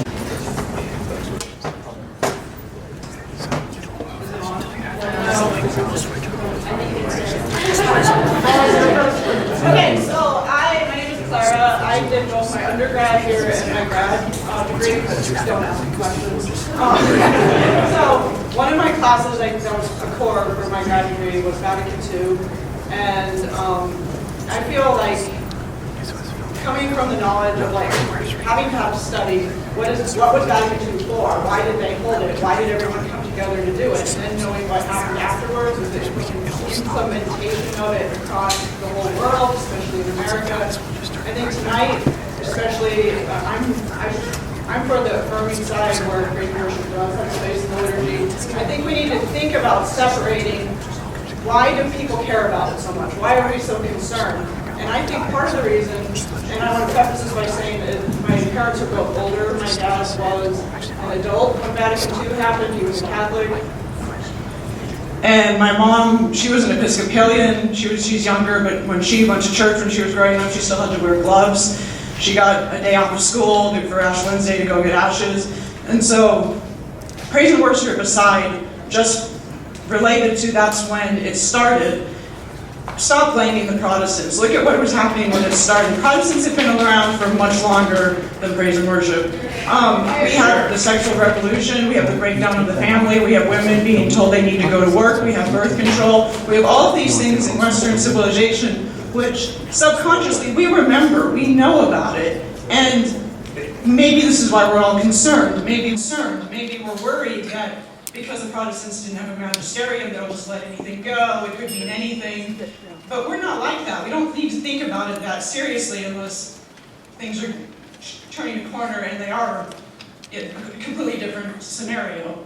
And I want everyone to think about that when they're voting. Thank you. Any questions? Give me a screwdriver. You could just turn it. It'll work. You don't have to have a screwdriver.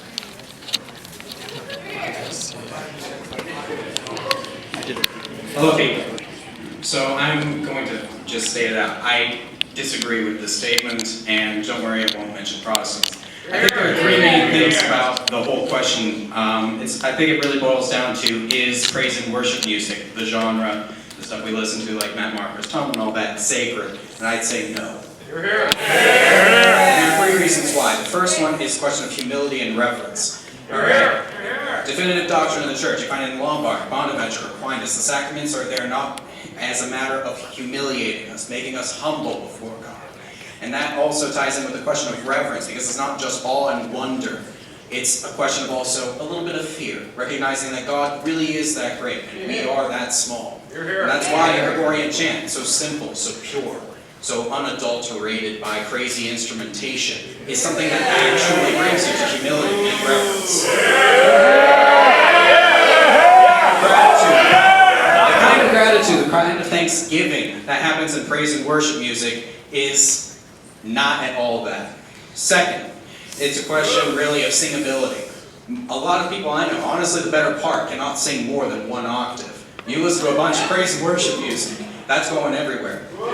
One of the main reasons that Pius X actually reformed Gregorian chant at the beginning of the 20th century was to make it so that it would be more singable, encouraging actual active participation. Because praise and worship music is what we learn to call listening music, not singing music. The third point, and that's the last one, is that Gregorian chant is about ennobling and lifting the soul to God. Praise and worship music takes praise and worship and boils it down to the lowest possible common denominator of disordered passions.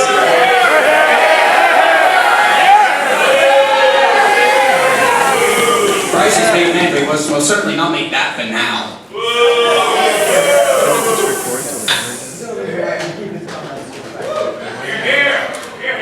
Oh, that was fine, don't worry about it.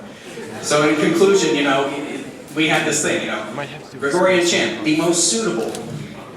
Praise and worship, acceptable. We might as well have said Moses allowed you praise and worship music out of the over disordered passionate of your hearts.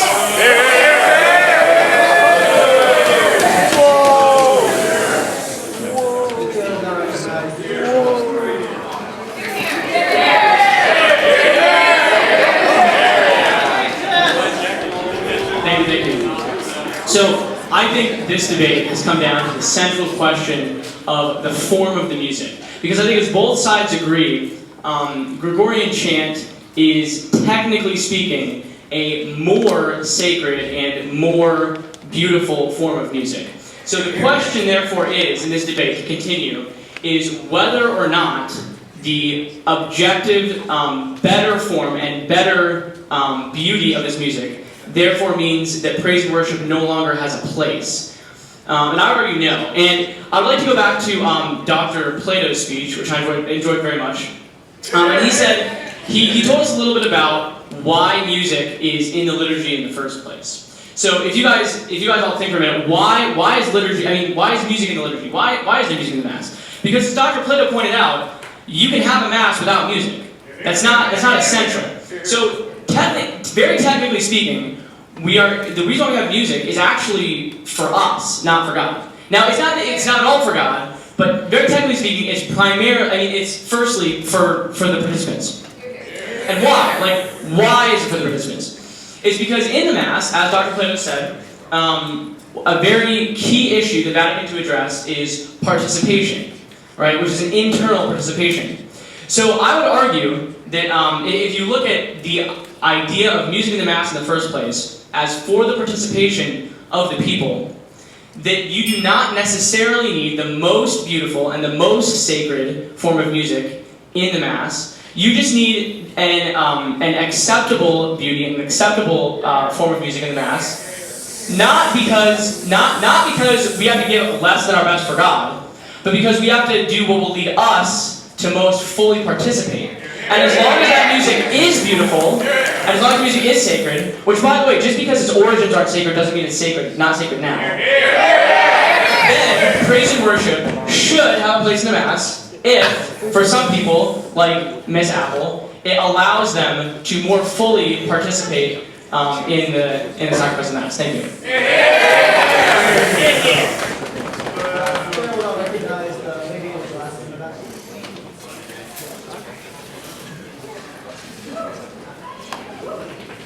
Good evening, everyone.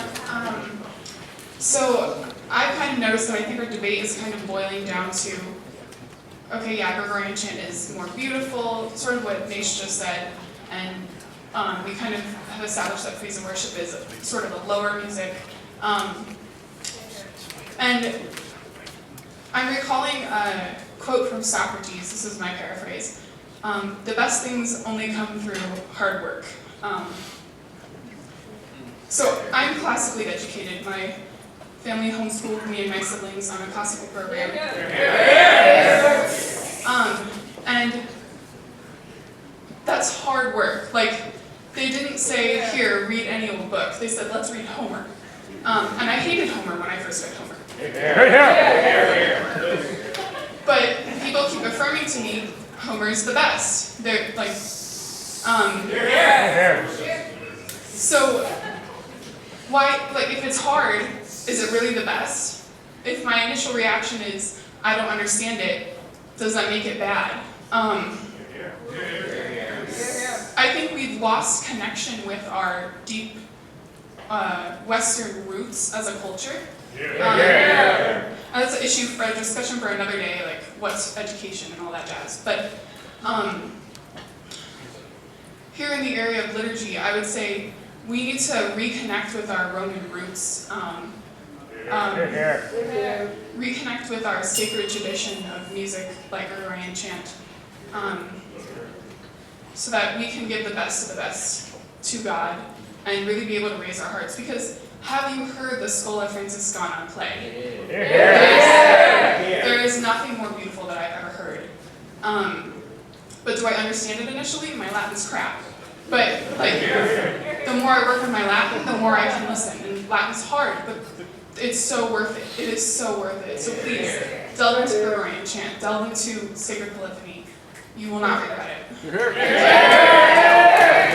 Thank you. We have time for 2 more lightning round speeches before we're going to move on to the closing speeches. So I apologize deeply to everyone we couldn't get to. We've been doing our best to try to get the people who've been standing the longest. So I recognize Ms. Sorrell. Hello, everyone. To say, if the reason that you are joining the Catholic Church is solely on the purpose that has relatable music, I don't think that.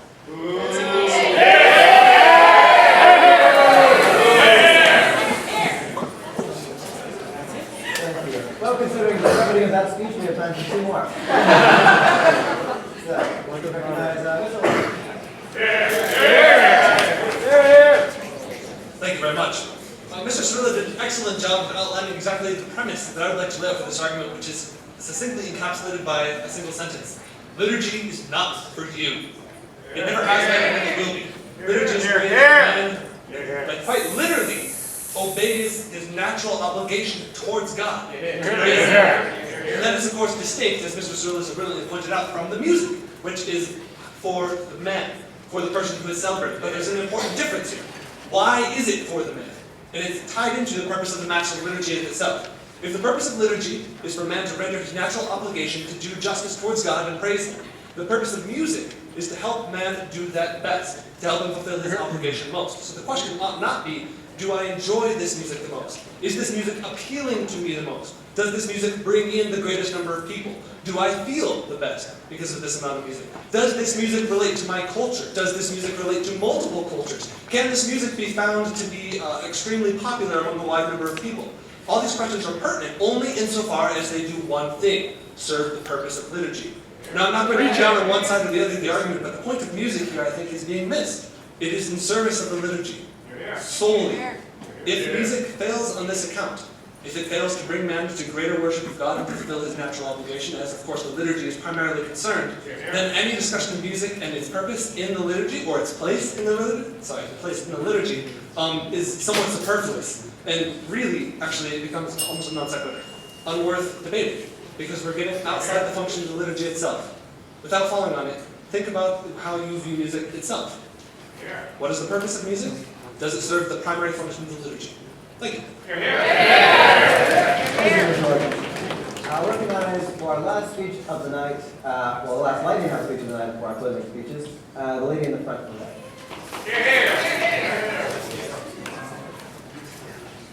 I'm a simple person. I don't have any complicated arguments. Basically, I'm hearing a lot about unanimous participation, and like Dr. Plato said, participation is interior. I don't know about you. I understand no Latin. I barely speak English. I don't understand Latin. And Gregorian chant is beautiful. I love Gregorian chant. I love listening to it. But for me, it's like I don't know what I'm singing. I don't know what I'm saying. I know it's praise, but I don't know what I'm saying when I'm singing Gregorian chant. And I can barely sing Gregorian chant as another thing. Just a side note there. And so at least Gregorian chant is great. Gregorian chant is better than praise and worship music. But praise and worship music has the merit that I know how I'm praising God. I know what I'm saying. Words are powerful for me. If I don't know what the words I am saying, it's just syllables. It's just moving my voice up and down. And so while Gregorian chant does have the primacy of place in our liturgy, praise and worship has a place too. In this time and in this place, in the United States, in 2019, praise and worship has a place in the liturgy because that is how we as a culture are able to understand how we praise God. Yes, Gregorian chant was that in medieval Europe when everyone spoke Latin and knew what they were saying. But here, raise your hands, who's fluent in Latin? Five people. That's the gist of my argument. On a more personal note, if praise and worship has no place in the liturgy, I decided to be Catholic, actually Catholic, and care about it, at Mass during the praise and worship song.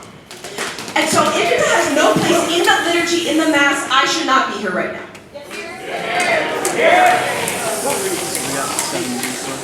Thank you. And now for our first concluding speech from our presenter, Mr. Hughes, from the other side, please now recognize. I think both charismatic, so to speak, although I don't consider myself a charismatic, and rather traditional people can get behind the work of Cardinal Turkson in Africa. I don't know the exact diocese, but I do know the church in Africa is exploding right now. You're seeing conversions on a year-over-year basis of tens of thousands where America and other parts of the Western world you're seeing us go backwards. You might ask, one time Cardinal Turkson came to America, he may even have been in this room, I don't totally remember, and he was asked, why is the church in Africa doing so well and the church in America doing so poorly? And Cardinal Turkson gave a very, very simple answer. He says, you Americans, you Westerners, you learn about your God and you get smart. We Africans, we worship our God and we get changed. We keep going back to this in this debate. Not a single person, at least I hope, on the side that says that the praise and worship should have a place in the liturgy is in any way bashing the beauty of traditional music. The word chant's amazing. So I just want to make that clear. We're not saying that we shouldn't be using traditional music. We're only asserting that it should be done. And the distinction that Dr. Plato made was in the semantics of the question. I think it can be interpreted two ways. This house believes that praise and worship music should have a place in the liturgy. You could focus on a place, or you could focus on should. So maybe from the words I used earlier defend the idea that it should have a place. There is a place for praise and worship somewhere, sometime, in some circumstances, and I'll defend that. But I'll also defend from the other side, from Dr. Plato's side, like it should have a place. It's right and just. I'm going to bring you guys to the Gospel of Mark. I'm not allowed to read it out of my Bible, so I'll have to paraphrase a little bit. It's chapter 7. And Jesus is talking to a number of Pharisees, which I'm not calling the people of the other side. I'm just saying what Jesus was doing. And the Pharisees are complaining to Jesus and his disciples about how his disciples are engaging in temple worship, and they're not washing their hands, and they're not doing the laws that they ought to be doing.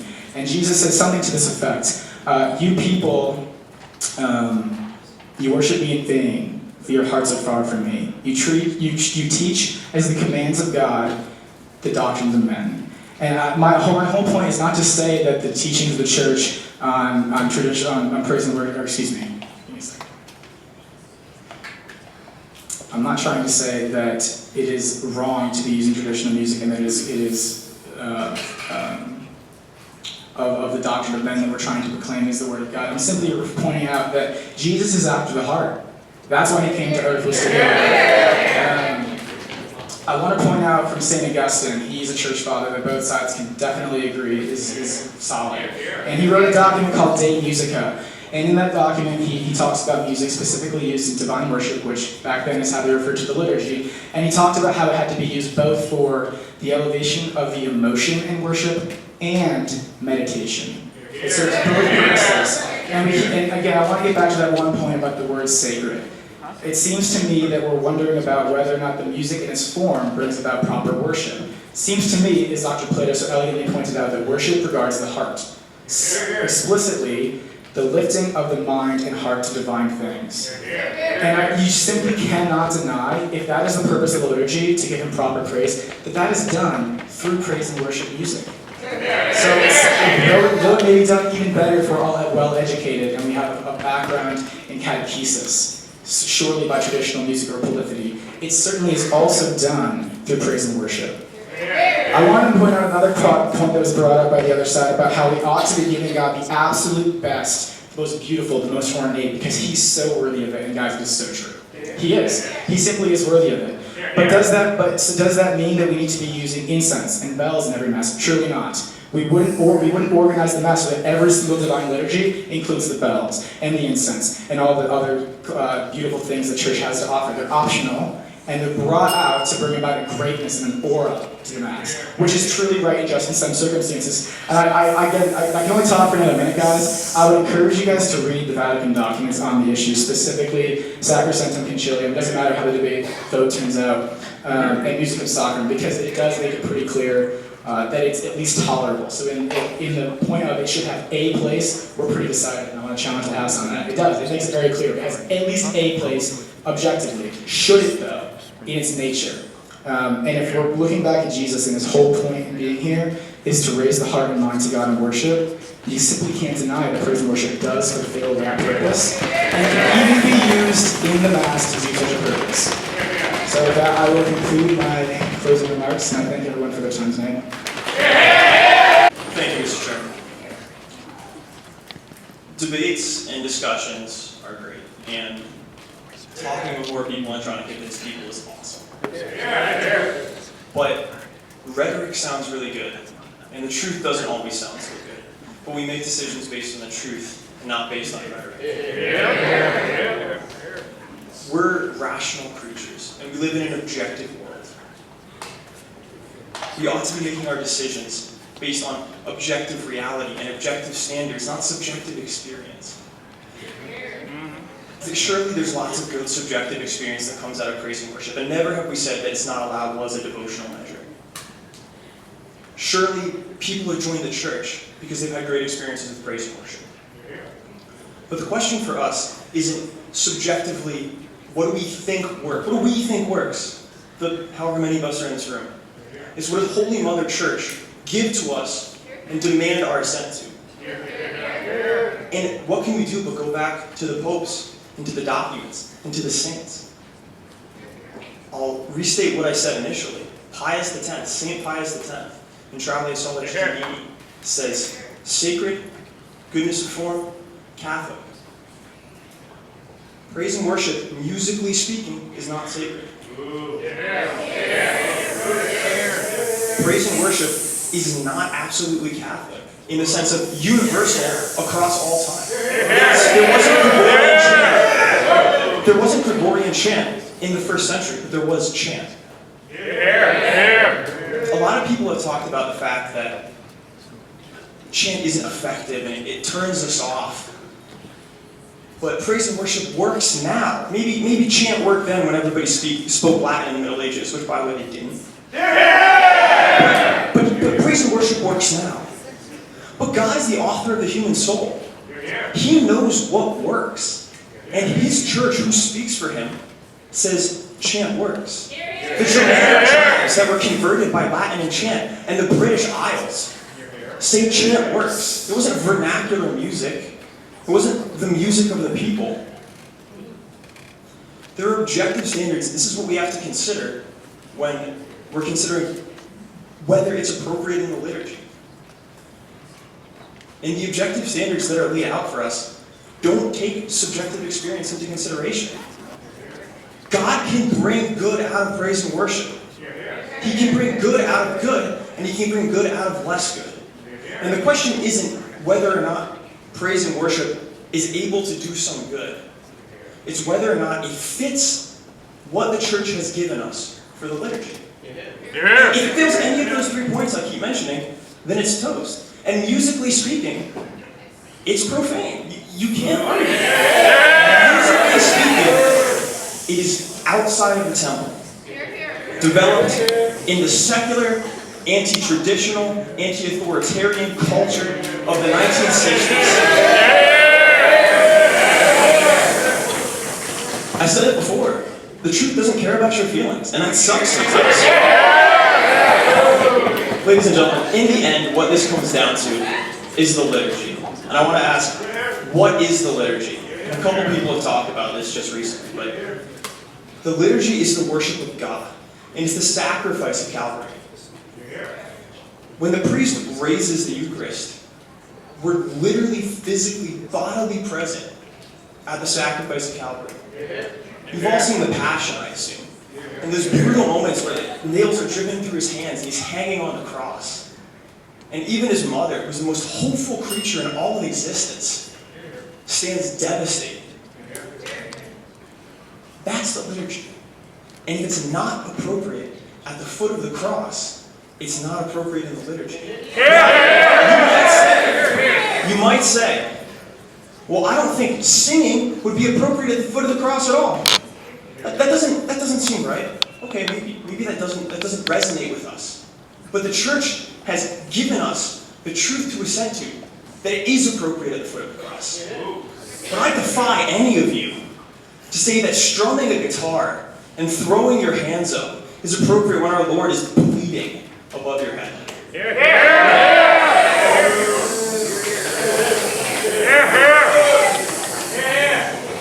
Now, before we move to vote, I've been informed that Mr. Kern has a short presentation in relation to the Veritas Society. We actually have no idea what it is because she's insisted on not telling us what it is. But just so she does that, just sort of think about which way you'll be voting. Can I please have whoever wants to present this with me and all of the officers of the Veritas Society, please come up here. Stand up. So we, all of us, all members of the Veritas Society, want to thank you guys for your hard work that you put into this society. You guys really address important issues, that I think it's important to learn to think critically about and to learn to present in an intelligent and, in a respectful way. And so, we just want to say thank you, and as a token of our appreciation, we have this. Thanks to Zach Mercurio's Secret Firework Burning Business. So I hope you guys enjoy, and thank you so much for all the work and everything you guys do. So.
Hello. Thank you so much, Cara. That's very, very kind of you.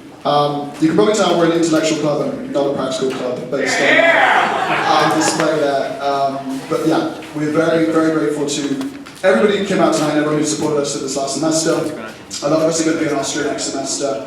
But the Veritas Society mission will continue. And yeah, just again, very, very appreciative, particularly to those seniors, those who are going to be graduating, for coming to our events and supporting the mission of the club. I hope you would agree that it's doing good work on campus. So, without further ado, we can move to the vote. Would all those abstaining please raise their hands? And stand, please.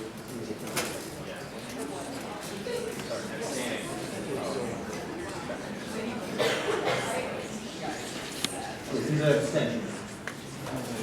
So I need you to raise your hand so you can follow the challenge.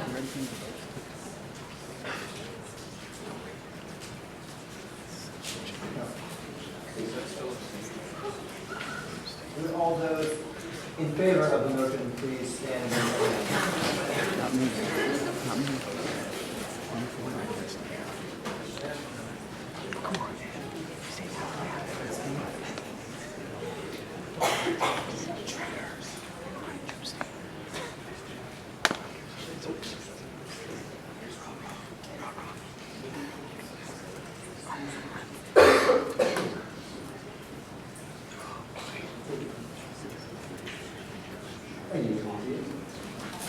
Would all those opposing the motion please stand and raise their hands?